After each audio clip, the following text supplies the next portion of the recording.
New York Congressman Peter King. This guy's got a history of vilifying Muslim Americans, and now he wants to do it in front of the United States Congress. King's top priority as chairman of the House Homeland Security Committee is to hold hearings on the radicalization of American Muslims.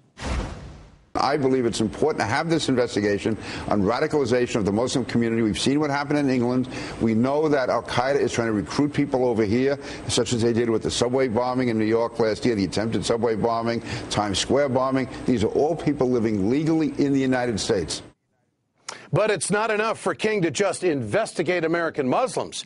You see, he wants to change public opinion. In a Newsday op-ed, he wrote this, quote, "I will do all I can to break down the wall of political correctness and drive the public debate on Islamic radicalization."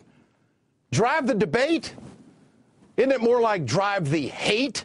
Some American Muslims think King's proposal has bigoted intentions. I think they're spot on. This guy has a track record of hate against Muslims.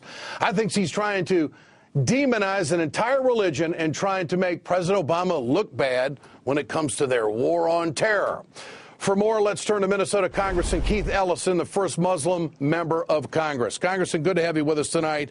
What do you make of this rhetoric? I think it's rhetoric. Do you think it's rhetoric? You know what? I think it's scary, and I got so concerned that when I heard about it, I actually approached Congressman King on the House floor and told him that, look, we all need to be concerned about violent radicalization, but not just against Muslims, against anybody. What about the guy who flew the plane into the IRS? Or what about the guy who killed a guard at the Holocaust Museum? What about all these things we've seen, like Timothy McVeigh and other things? It is worthwhile to find out what turns somebody into a normal citizen into a violent radical. But to say we're going to do it only against this community and we're going to change the debate to vilify this community is very scary and clearly has McCarthyistic implications. I'm willing to engage with Congressman King and say, look, you want to talk about these things, let's do it responsibly. Let's investigate this thing in the right way. Let's talk about how we're going to make America safer and enlist Muslim Americans to help safeguard our country and look at anybody who might get radicalized. But I'm fearful, Ed, that if you attack a discrete and insular and community, that you will make people, good people, withdraw. And I would like to see Muslim leaders, if they feel that there is some national security threat in their midst, feel comfortable talking to the FBI, talking to local law enforcement, and this kind of stuff can really discourage that. So that's why I went to Congressman King to say, look, man, if you're going to do this thing, I want to be talking to you because I don't want you to take this awesome power that you have to basically make a community feel more isolated, more alone, and perhaps basically suppress elements. What was his response? What's his game plan? What was his response when you challenged him on it? He said, we'll see, so I'm going to keep on. Look, I'm not going to quit. Because I cannot afford to not try to engage Congressman King on this thing, because I can't afford for some alienated, isolated youth who's been drinking on the milk of some al-Qaeda types to feel, well, King is after me, everybody's after me, I might as well do something sick and crazy. No, I'm trying to engage people, bring them into the mainstream so that, people will feel more a part of our great country. Yeah. And so I'm going to be talking to him. This is Peter King saying he really doesn't care if Americans think he's bigoted. Here he is.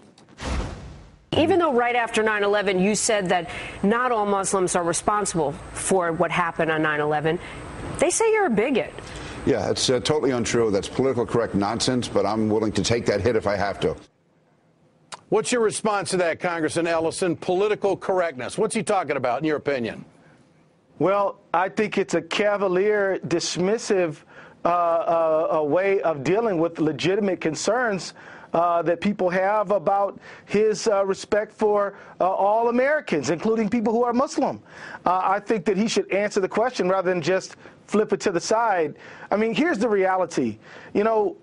Congressman King has been documented to have said a number of things that are disturbing. I think that he should answer the question and then demonstrate that he is not on a witch hunt to just get a certain segment of our American public, the Muslim community. I think it's very concerning. When he says about political correctness, that is a general way that people on the far right engage in discriminatory behavior, but then criticize people who are criticizing them. So if you say that women ought to be equal, they'll say, oh, that's politically correct. Oh, you shouldn't be racist. Oh, you're being politically correct. No, bigotry is wrong, and it's not politically correct to say so. It's right to say so. And yeah, so Ed,